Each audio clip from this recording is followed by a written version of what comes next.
In this video, we are going to see how we can redeem the Roblox gift card on iOS or Android phone. So if you have received the gift card and you want to receive or redeem that, here's how you can easily do it.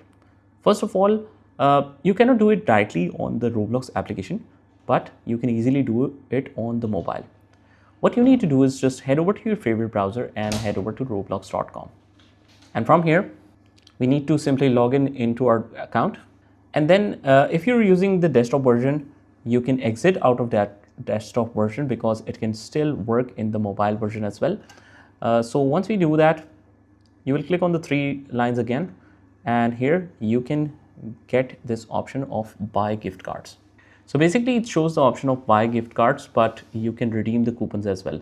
So once we click on that, we actually are not planning to shop any gift cards. You can get it on the top. If you have received some gift cards, here's how you can redeem it.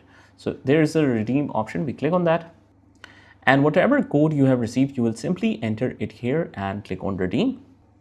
And then it will show you the message that the gift card is successfully redeemed.